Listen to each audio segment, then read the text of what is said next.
వెంకటేశాయ. గురుర్బ్రహ్మా గురుర్విష్ణుః గురుర్దేవో మహేశ్వరః గురుః సాక్షాత్ పరం బ్రహ్మ తస్మై శ్రీ గురవే నమః. జటిలం చీరవసనం దండకారణ్యవాసినం మునివేషధరం ధ్యాయేత్ అరణ్యేకాండ ఉత్తమే. శ్రీరామచంద్ర పరబ్రహ్మణే నమః. అథ శ్రీమద్ రామాయణే ఆదికావ్యే అరణ్యకాండే అష్టావింశః సర్గః. తతః కనకపుంఖైస్తు శరైః సన్నతపర్వభిః బిభేద రామః సంక్రుద్ధః ఖరస్య సమరే ధ్వజం. ఇంకా దివ్యమైనటువంటి ధనుస్సును ధరించిన రామచంద్రమూర్తి నూతనమైనటువంటి తేజస్సుతో అప్పటికే చాలా తేజరిల్లుతూ ఉన్నాడు. మరింతగా తేజరిల్లుతూ రామచంద్రమూర్తి కరుణ్ణి ఎదుర్కొంటూ ఉన్నాడు. కరుడికి ధీటుగా సమాధానం చెబుతూ ఉన్నాడు. తతః సంక్రుద్ధః రామః, తన మీద ఈ విధంగా బాణములు ప్రయోగించడము, తన ధనుస్సుని ఛేదించడము, కవచమును ఛేదించడము, తన మీద గుచ్చుకునే విధంగా బాణములు ప్రయోగించినటువంటి కరుణ మీద మరింత కోపించినటువంటి రామచంద్రుడు ఇంకా సన్నత పర్వభిః శరైః, చాలా సూటి అయినటువంటి వేగంగా వెళ్ళేటటువంటి బాణములతోటి, పైగా ఆ ధనుస్సు సామాన్యమైన ధనుస్సు కాదు. ఆ ధనుస్సు నుండి వెళ్ళినటువంటి బాణాన్ని ఎదుర్కోవటం అది సామాన్యులకు సాధ్యమే కాదు. మరి అందుకనే ఇక్కడ ఏమాత్రం ఆలస్యం లేకుండా చాలా సూటిగా ఉన్నటువంటివి అయిన శరైః సమరే ఖరస్య ధ్వజం బిభేద, ఆ కరుణి యొక్క రథం మీద ఉన్నటువంటి ధ్వజాన్ని పడగొట్టేశాడు. అంటే ఇక్కడ అదేమిటి వంకరగా ఉండే బాణాలు కూడా వేస్తారా అని అంటే, బాణాల్లో ఇంతకుముందు 3 రకాలు చెప్పుకున్నాం. వాటిలో కొన్ని వంపులు తిరిగి ఉండే బాణాలు ఉంటాయి. అవి ప్రయోగించినప్పుడు అమితమైనటువంటి వేగంలో వెళ్ళవు, వాటి వేగంలో కొంత వేగం తగ్గేటటువంటి అవకాశం ఉన్నది. కానీ సూటిగా బాడిగా పొడవుగాను రుజువుగా ఉండేటువంటి బాణాలు ఏవైతే ఉన్నాయో అవి గురిచూచి కొడితే చాలా వేగంగా అవి వెళతాయన్నమాట. మరి ఇక్కడ రాముడు అలాగా సూటిగా ఉండేటటువంటి బాణాలతోటి కరుణి యొక్క ఆ రథం మీద ఉన్నటువంటి ధ్వజాన్ని విరగొట్టాడు. ఆ బంగారుమయమైనటువంటి మెరిసేటటువంటి ధ్వజము నేల కూలింది. ఎందుకు అంటే, ధ్వజము నేల కూలింది అంటే విజయకేతనము, ఇంకా ఆ రాజుకి పరాజయం జరిగినట్లే అనేది ఇక్కడ నీతిశాస్త్రం చెబుతున్నటువంటి మాట. అందుకనే నైతికంగా మానసికంగా ఆ కరుణ్ణి దెబ్బతీయాలి అన్నట్లుగా మరి మొదట అతని యొక్క ధ్వజాన్ని పడగొట్టేశాడు రామచంద్రుడు. ఇది దెబ్బ అంటే అన్నట్లుగా అన్నమాట. ఇంకా తర్వాత ఆ ధ్వజం ఎలా పడిందనే విషయాన్ని కూడా వర్ణిస్తూ, సదర్శనీయో బహుధా వికీర్ణ కాంచన ధ్వజ జగామధరణిం సూర్య దేవతానామివాజ్ఞయా. కరుణి యొక్క రథం మీద నుండి పడిపోతున్నటువంటి ధ్వజము మెరుస్తూ అలా నేల మీద పడుతూ ఉంటే, దేవతల యొక్క అనుజ్ఞతోటి సూర్యుడు నేలను దాకుతున్నాడా అన్నట్లుగా ఉన్నదిట. అంటే అంత గొప్పగా అంత తేజస్సుతోటి అలా వెలుగొందుతూ ఉన్నది అన్నమాట. సాధారణమైనటువంటి బాణములకు ఆ ధ్వజము విరిగి పడేది కాదు. కానీ ప్రయోగించినటువంటి వాడు రామచంద్రుడు కావున దివ్యమైనటువంటి ధనస్సు నుంచి ప్రయోగించినటువంటి ఆ బాణముల తాకిడికి ఆ కరుణి యొక్క రథం మీద ఉన్నటువంటి ధ్వజము విరిగి పడింది. సూర్య ఇవ ధరణింజగామ, సూర్యుడు నేలను తాకుతున్నట్లుగా ఆ ధ్వజము నేల మీదకి పడిపోయేదిట. అంటే దేవతల యొక్క ప్రార్థనతోటి సూర్యుడి కనుక నేల మీదకి వచ్చేస్తే ఎలా ఉంటుందో అలాగా ఆ ధ్వజము నేల మీద పడి మెరుస్తూ ఉన్నది. ఆ తర్వాత తం చతుర్భిః ఖరః క్రుద్ధః రామం గాత్రేషు మార్గణైః వివ్యాధయుధి మర్మజ్ఞః మాతంగమివ తోమరైః. రాముడిలా యుద్ధం చేస్తూ ఉంటే కరుడికి మరింత కోపం వచ్చింది. ఎందుకు అంటే రాముడిని కొట్టగలిగాను, రాముడి మీద దాడి చేశాను, రాముడిని ఇబ్బంది పెట్టాను అనే ఆనందాన్ని పొందేంతలోపే రాముడు మరొక ధనుస్సుని తీసుకుని ధీటుగా సమాధానం చెబుతూ కరుడి యొక్క ధ్వజాన్ని పడగొట్టేటప్పటికీ కరుడికి ఇంకా కోపం పెరిగిపోయింది. పెరిగి ఏ విధంగా అయితే అంటే ఏనుగుని దండించడానికి అంకుశాన్ని ప్రయోగించినట్లుగా ఇక్కడ మర్మజ్ఞ, మర్మస్థానములు తెలిసినటువంటి వాడైన, అలాగే యుద్ధంలో యుద్ధ మర్మములు తెలిసినటువంటి వాడైన ఆ కరుడు కోపించినటువంటి వాడై తోమరై మాతంగమివ, బరికోల అని చిల్లకోల అని చెప్పి అంటే ఏనుగుని దండించడానికి అంకుశం వంటివి వాటిని ప్రయోగిస్తూ ఉంటారు. అది గుచ్చుకుని బలమైనటువంటి ఏనుగు కూడా వారికి వశమవుతుంది. అలాగే రాముడిక్కడ అమితమైనటువంటి బలంతో రాముడు బాణాలను ప్రయోగిస్తూ యుద్ధం చేస్తూ ఉంటే రామచంద్రమూర్తిని అదుపు చేయడానికి అన్నట్టుగా మరి ఏనుగు మీదకి ఆ అంకుశముల వంటి వాటిని ప్రయోగించినట్లుగా రాముడి మీదకి 4 బాణాలను ప్రయోగించాడు. అవి కూడా ఎలాగా రాముడి యొక్క శరీరానికి గుచ్చుకునే విధంగా ప్రయోగించాడు. పైగా ఇప్పుడు రాముడికి కవచం కూడా లేదు కదా. చతుర్భిః మార్గణైః గాత్రేషు వివ్యాధ, 4 వాడి అయినటువంటి బాణములతోటి రాముడి యొక్క శరీరంలో గుచ్చుకునే విధంగా కొట్టాడు కరుడు. ఇంకా తర్వాత సరామో బహుభిర్బాణైః ఖరకార్ముక నిశ్రుతైః విద్ధోరుధిరసిక్తాంగః బభూవ ఋషితో భృశం. చూడండి ఇక్కడ ఆ రామచంద్రమూర్తి ఖరకార్ముక నిశ్రుతైః, కరుణి యొక్క బాణము నుండి, కరుణి యొక్క ధనుస్సు నుండి వెలువడినటువంటి వస్తున్నటువంటి ఆ బాణములు గుచ్చుకుని రాముడి యొక్క శరీరం అంతా కూడా రక్తసిక్తమైపోతున్నది. బహుభిః బాణైః విద్ధః, 1 కాదు 2 కాదు అనేక బాణముల చేత కొట్టబడ్డాడు. అంటే కరుడు అన్ని బాణములను రాముడి మీద ప్రయోగించాడు. ఇంకా శరీరం అంతా కూడా రక్తం గారుతూ ఉన్నది. భృశం ఋషితః బభూవ, అలా రక్తం గారుతూ ఉంటే మరి బాధలను అనుభవించాల్సినటువంటి రాముడు కోపాన్ని పొందుతూ ఉన్నాడు. మరింత తేజస్సుతోటి పరాక్రమంతో కరుణ మీద విరుచుకుపడడానికి సిద్ధమవుతూ ఉన్నాడు. సధనుర్ధన్వినాం శ్రేష్ఠ ప్రగృహ్య పరమాహవే ముమోచ పరమేశ్వాస షట్చరాన్ అభిలక్షితాన్. కరుడు 4 బాణములతోటి అలాగే అనేక బాణములతోటి రాముడి శరీరం మీద కొడితే ఇంకా ఇప్పుడు రామచంద్రమూర్తి పరమాహవే, ఆ భయంకరమైనటువంటి యుద్ధంలో ఇంకెటువంటి వాడు ధన్వినాం శ్రేష్ఠ, ధనుర్ధరులలో శ్రేష్ఠుడైనటువంటి వాడు రామచంద్రమూర్తి. ఈ విషయాన్ని మనకు భగవద్గీతలో కూడా చెబుతారు కదా. రామ శస్త్రభృతామహం, శస్త్రములను ధరించినటువంటి వారిలో నేను రాముడిని అన్నారు. రాముడు కనుక శస్త్రమును ధరిస్తే ఇంకా ఎదురనేది ఉండదన్నమాట. అలాగా పరమాత్మ స్వయంగా చెప్పాడు కదా. అందుకని ఇక్కడ అదే చెబుతున్నారు చూడండి. ధన్వినాం శ్రేష్ఠ, ధనుర్ధారులలో శ్రేష్ఠుడైనటువంటి ఆ రామచంద్రమూర్తి ధను ప్రగృహ్య, ఇంకా ఆ ధనుస్సుని మరింత ఒడిసి పట్టుకుని అభిలక్షితాన్ షట్చరాన్ ముమోచ, గురి చూచి ఎలా ప్రయోగించాలో, ఎలా కరుడికి బుద్ధి చెప్పాలో అన్నట్లుగా అతడిని కొట్టే విధంగా 6 బాణములను రామచంద్రమూర్తి గురిచూచి చక్కగా ప్రయోగించాడు. ప్రయోగిస్తే శిరస్యేకేన బాణేన ద్వాభ్యాం బాహ్వోరధార్ధయత్ త్రిభిః చంద్రార్ధవక్త్రైశ్చ వక్షస్యభిజఘానః. రాముడు ప్రయోగించినటువంటి 6 బాణాలు కూడా కరుణికి ఎక్కడెక్కడ తగలాడిని ప్రయోగించాడో అక్కడక్కడ, అవి కూడా ఏదో ఒకే చోటో లేకపోతే ఆ వక్షస్థలం మీదో కొట్టడం కాదు, కరుణి యొక్క అన్ని అవయవముల మీద గుచ్చుకునే విధంగా 6 బాణాలు ప్రయోగించాడట. రాముడు ప్రయోగించినటువంటి బాణాలలో 1 శిరస్సుకి తగిలింది, కరుణి యొక్క శిరస్సు మీద ప్రయోగించాడు. ఇంకా ఆ తర్వాత 2 బాణములు అతని యొక్క 2 భుజములకు కూడా తగిలాయి. బాహ్వోహ అర్ధయతు, ఆ 2 భుజాలని కూడా పీడించాడు రాముడు, ఆ బాణములతో కొట్టాడు.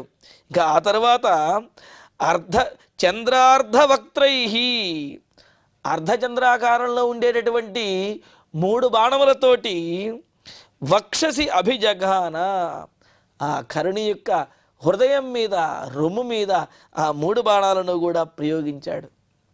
చూడండి, ఇక్కడ 4 బాణాలతో అతను కొడితే 6 బాణాలతోటి రాముడు కొట్టి, పైగా ఆ కొట్టడం కూడా ఒకటి కాదు, ఒక బాణంతో శిరస్సు మీద, 2 బాణములతోటి భుజముల మీద, 3 బాణములతోటి వాటిలో కూడా విశేషమైనటువంటి బాణములతోటి హృదయం మీద కొట్టాడు.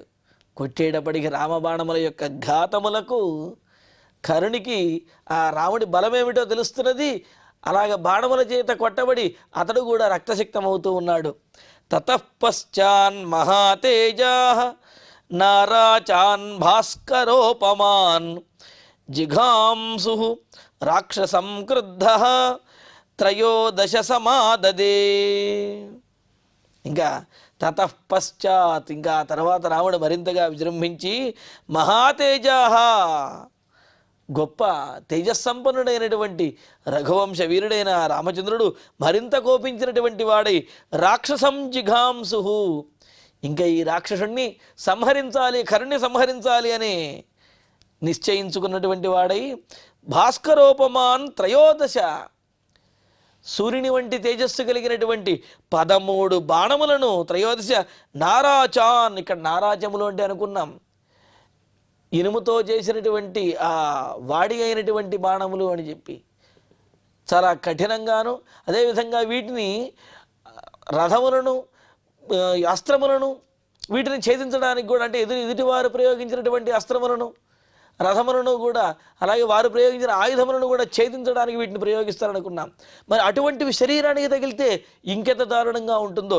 మరి అలాంటి 13 నారాచాన్ ఆ బాణములను సమాదదే తీసుకొని ఇంకా కరుణ మీద ప్రయోగిస్తూ ఉన్నాడు రామచంద్రుడు. తతోస్య యుగమేకేన చతుర్భిః చతురోహయాన్ షష్ఠేన తు శిరస్సంఖ్యే ఖరస్య రథసారథే. చూడండి, ఇక్కడ ఒక్కొక్క బాణంలో ఒక్కొక్క విశేషాన్ని చూపిస్తూ ఆ కరుణ యొక్క సమస్తమైనటువంటి రథమును, అతని యొక్క ఆయుధములను అన్నింటినీ కూడా కొడుతూ ఉన్నాడు రామచంద్రుడు. ఇక్కడ ఇంద్రసమః, ఇంద్రునితో సమానమైనటువంటి ఆ రామచంద్రుడు. ఇక్కడ 3 శ్లోకాలకి ఒకే అన్వయము, మనం ఒక్కొక్కటిగా చెప్పుకుందాం. ఇంద్రునితో సమానమైనటువంటి ఆ రామచంద్రుడు బలవాన్ మహాబలః రాఘవః, గొప్ప బలపరాక్రమ సంపన్నుడైనటువంటి ఆ రామచంద్రుడు సంఖ్యే, జరుగుతున్నటువంటి ఘోరమైనటువంటి భయంకరమైనటువంటి యుద్ధంలో మరి 13 బాణాలను తీసి ప్రయోగిస్తున్నాడు కదా, వాటిల్లో ఏకేన అంటే ఒక బాణంతో అస్య యుగం చిత్వా, అస్య అంటే ఆ కరుణి యొక్క రథం ఏదైతే ఉందో ఆ కరుణి యొక్క రథానికి ఉండే యుగము అని అంటే కనుక కాడి అని అంటారు. అంటే గుర్రములను కట్టేటటువంటి కాడి ఏదైతే ఉంటుందో ఆ కాడిని ఛేదించి పడేశాడు. అలాగే చతుర్భిః, మరొక 4 బాణములతోటి ఇంకా చతురః హయాన్ చిత్వా, 4 గుర్రాలని కూడా వధించాడు. అంటే ముందు రథానికి ముందు గుర్రములను కట్టేటటువంటి కాడిని ఒక బాణంతో ఛేదించేశాడు. తర్వాత 4 బాణాలు తీసుకుని 4 బాణాలతో ఆ కరుణ యొక్క రథానికి ఉన్నటువంటి 4 గుర్రాలని కూడా ఛేదించాడు, వధించేశాడు. ఆ తర్వాత త్రిభిః త్రివేణుం బలవాన్ ద్వాభ్యామక్షం మహాబలః ద్వాదశేన తు బాణేన ఖరస్య సశరం ధనుః. ఇంకా మరో 3 బాణాలు తీసుకుని త్రిభిః 3 బాణాలతోటి త్రివేణుం, త్రివేణు అని అంటే కాడి పెట్టడానికి నిలువుగా ఉండేటటువంటి ఒక దూలము వంటిది అన్నమాట. అంటే రథానికి ఆధారంగా ఉండేటటువంటిది. అటువంటి రథానికి ఆధారంగా ఉండేటటువంటి ఆ కాడిని ధరింపజేసేటటువంటి త్రివేణు అని అంటారు. ఆ వేణువును, దండాన్ని ద్వాభ్యాం త్రిభిః చిచ్ఛేద, 3 బాణాలతోటి ఆ రథము యొక్క ఆ త్రివేణువుని ఆయన ఛేదించేశాడు. ఇంకా తర్వాత ద్వాభ్యాం అక్షం, మరొక 2 బాణాలతోటి రథము యొక్క ఇరుసు ఏదైతే ఉందో ఆ ఇరుసుని 2 బాణాలతో కూడా ఛేదించేశాడు, పగలగొట్టేశాడు, విరగ్గొట్టాడు. ఇంకా ఆ తర్వాత ఖరస్య ద్వాదశేన బాణేనతు ఖరస్య సశరం ధను. ఇక 12వ బాణంతో కరుణి యొక్క ధనుస్సు ఏదైతే ఉందో ధనుస్సుని విరిచేశాడు. ఇక్కడ చూడండి, ప్రయోగించినటువంటి 13 బాణములలో ఒక్కొక్క బాణంతో దేనిని కొట్టాడనే విషయాన్ని కూడా చాలా వివరంగా చెబుతూ ఉన్నారు. ఇంకా ఆ 12వ బాణంతో కరుడు రాముడి మీద బాణం ప్రయోగించడానికి ధనుస్సులో బాణాన్ని సంధించి సిద్ధంగా ఉన్నాడు. అతడు బాణాన్ని ప్రయోగించే లోపే రాముడు ఈ బాణంతో అతని యొక్క ధనుస్సుని విరగ్గొట్టేశాడు. కరుణి యొక్క ధనుస్సుని విరగ్గొట్టేస్తే ఆ తర్వాత చిత్వా వజ్ర నికాశేన రాఘవ ప్రహసన్నివా త్రయోదశేనేంద్ర సమః బిభేద సమరేఖరం. ఇంద్ర సమః ఇంతకుముందు అనుకున్నాం కదా, యుద్ధంలో ఇంద్రునితో సమానమైనటువంటి వాడైన రామచంద్రుడు ఎలాగా ఆ కరుణి యొక్క ధనుస్సుని కూడా విరగ్గొట్టేసి వజ్రనికాశేన వజ్రంతో సమానమైనటువంటి వజ్రాయుధంతో సమానమైనటువంటి త్రయోదశేన 13వ బాణంతో ఆ యుద్ధంలో ప్రహసన్నివా నవ్వుతున్న వాడిలాగా, ఏమో ఏదో చిన్న అవకాశం ఇస్తే నా కవచాన్ని నా ధనుస్సుని విరగ్గొట్టేసి ఏదో పెద్ద వీరుడిలాగా విజృంభించి సింహగర్జన చేశావు కదా, ఏది ఇప్పుడు చేయి సింహగర్జన చూద్దాం అని అన్నట్లుగా మరి 12 బాణములతోటి 12 లక్ష్యములను ఛేదించి అతని యొక్క ధనుస్సును కూడా విరగ్గొట్టి ఇక 13వ బాణంతో వజ్ర సమానమైనటువంటి ఆ 13వ బాణంతో కరం బిభేద కరుణ్ణి కొట్టాడు. కరుణి యొక్క శరీరానికి తెలియ విధంగా అలా కొట్టాడట. ఇంకా ఆ బాణఘాతానికి కరుడికి రాముడి యొక్క బలమేమిటి అనేది అర్థమైనది. ఈ 13 బాణములు కూడా పూర్తిగా సఫలమైనట్లుగా కరుణ్ణి, అంటే ఏమాత్రము రథము కానీ గుర్రములు కానీ సారథి కానీ ధ్వజము కానీ ఏమీ లేకుండా నేల మీద నిలబెట్టే విధంగా చేశాడు రామచంద్రమూర్తి. ఇంకా తర్వాత ప్రభగ్నధన్వా విరధ హతాశ్వో హతసారథి గదాపాణిరవప్లుత్య తస్థౌ భూమౌ ఖరస్తదా. ధనుస్సు విరిగిపోయింది, రథం విరిగిపోయింది, ధ్వజం పడిపోయింది, సారథి లేడు, గుర్రములు లేవు. ఇవన్నీ కూడా ప్రభగ్నధన్వా విల్లు విరిగిపోయినటువంటి హతాశ్వ అశ్వములు గతించినటువంటి హతసారథి సారథి కూడా గతించినటువంటి వాడై విరధ ఖరహ రథం కూడా లేనటువంటి ఆ ఖరుడు తదా గదాపాణి. చూడండి, ఖరుడులో ఉన్నటువంటి శౌర్యము, అదేవిధంగా ఆ మొండితనము, పట్టుదల ఇవేవీ లేకపోయినా వీటినన్నింటినీ కొట్టిన తర్వాత కూడా ఇక నేల మీద నిలబడి తన గద పట్టుకుని గదతోటి రాముడి మీద దాడి చేయడానికి ఖరుడు ఉత్సాహంతో వస్తూ ఉన్నాడు. ఇక్కడ చూడండి, ఖరహ గదాపాణి గదను ధరించినటువంటి వాడై అవప్లుత్య భూమౌ తస్థౌ, ఇంకా విరిగినటువంటి రథం మీద నుంచి ఒక్క ఉదుటన ఎగిరి నేల మీదకి దూకి గద పట్టుకుని రాముడి మీద దాడి చేయడానికి సిద్ధపడుతూ ఉన్నాడు. తత్కర్మ రామస్య మహారథస్య సమేత్య దేవాశ్చ మహర్షయశ్చ అపూజయన్ ప్రాంజలయః ప్రహృష్టాః తదా విమానాగ్రగతాః సమేతాః. ఇంకా రాముడి విధంగా కరుణ్ణి ఇలాగా 13 బాణములతోటి అతన్ని రథము లేకుండా గుర్రములు లేకుండా అలాగే ఆ ధ్వజాన్ని పడగొట్టేస్తూ ఏం లేకుండా నేల మీద నిలబెట్టేటప్పటికీ ఆకాశం నుండి చూస్తున్నటువంటి దేవతలు, అదేవిధంగా సమస్తమైనటువంటి ప్రాణులు కూడా ఎంతో ఆనందించినటువంటివై రాముణ్ణి కీర్తిస్తూ ఉన్నారు.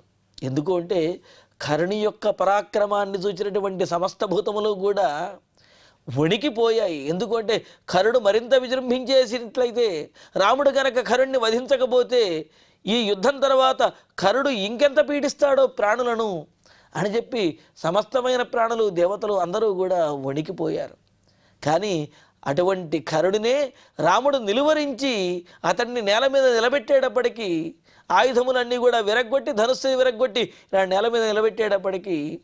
ఆ చూస్తున్నటువంటి వారందరూ దేవతలందరూ కూడా ఎంతో ఆనందించినటువంటి వారై రాముడిని కీర్తిస్తూ ఉన్నారు.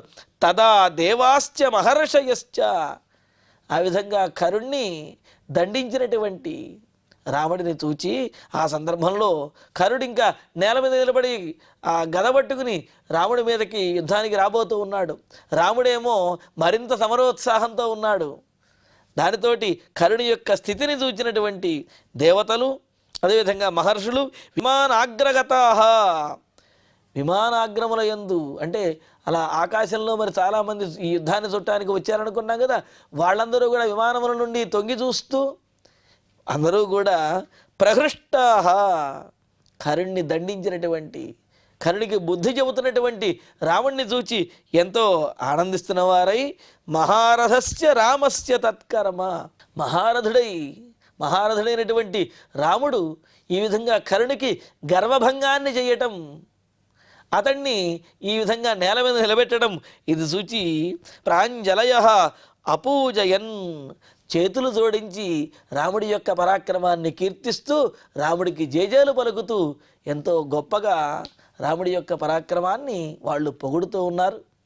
మరి ఆ తరువాత కరుడిని రాముడు ఏ విధంగా వధించాడు, మరి ద్వంద్వయుద్ధానికి వచ్చినటువంటి కరుడితోటి రాముడు ద్వంద్వయుద్ధం ఎలా చేశాడు అంటే, ఇక్కడ గదబట్టుకుని వచ్చాడు కరుడు, మరి రాముడు ఏ విధంగా అతడిని దండించాడు, ఈ విశేషాలను తరువాతి ప్రవచనాలు తెలుసుకుందాము.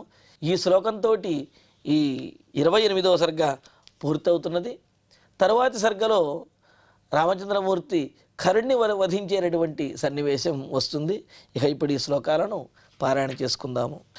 తతః కనక పుంఖైస్తు శరైః సన్నత పర్వభిః బిభేద రామః సంక్రుద్ధః ఖరస్య సమరే ధ్వజం సదర్శనీయో బహుధా వికీర్ణః కాంచనధ్వజః జగామధరణిం సూర్యః దేవతానామివాజ్ఞయా తం చతుర్భిః ఖరః క్రుద్ధః రామం గాత్రేషు మార్గణైః వివ్యాధయుధి మర్మజ్ఞః మాతంగమివ తోమరైః సరామః బహుభిర్బాణైః ఖరకార్ముకనిశ్రుతైః విద్ధోరుధిరసిక్తాంగః బభూవ ఋషితో భృశం సధనుర్ధన్వినాం శ్రేష్ఠః ప్రగృహ్య పరమాహవే ముమోచ పరమేశ్వాసః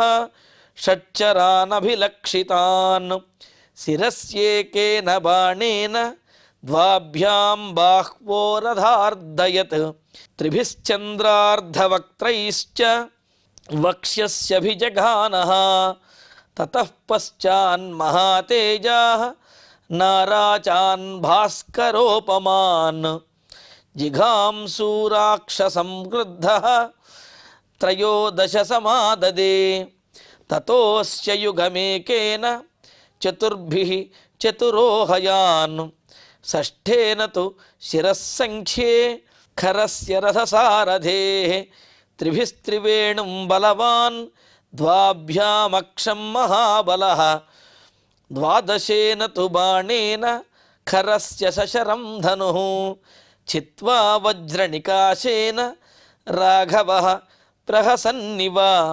త్రయోదశేనేంద్రసమః బిభేద సమరే ఖరం ప్రభగ్నధన్వా విరధః హతాశ్వో హతసారథిః గదాపాణిరవప్లుత్య తస్థౌ భూమౌ ఖరస్తదా తత్కర్మ రామస్య మహారథస్య సమేత్య దేవాశ్చ మహర్షయశ్చ అపూజయన్ ప్రాంజలయః ప్రహృష్టాః తదా విమానాగ్రగతాః సమేతాః. ఇత్యార్షే శ్రీమద్ రామాయణే ఆదికావ్యే అరణ్యకాండే 28వ సర్గః. ఇక ఇప్పుడు క్షమాప్రార్థన మంగళాంతంగా ఈనాటి ప్రవచన పారాయణ కార్యక్రమాన్ని పరిపూర్ణం చేసుకుందాం. యదక్షరపదభ్రష్టం మాత్రాహీనం తు యద్భవేత్ తత్సర్వం క్షమ్యతాం దేవ నారాయణ నమోస్తుతే. కాయేన వాచా మనసేంద్రియైర్వా బుద్ధ్యాత్మనా వా ప్రకృతే స్వభావాత్ కరోమి యద్యత్ సకలం పరస్మై నారాయణాయేతి సమర్పయామి. శ్రియః కాంతాయ కళ్యాణ నిధయే నిధయేర్ధినాం శ్రీవేంకట నివాసాయ శ్రీనివాసాయ మంగళం.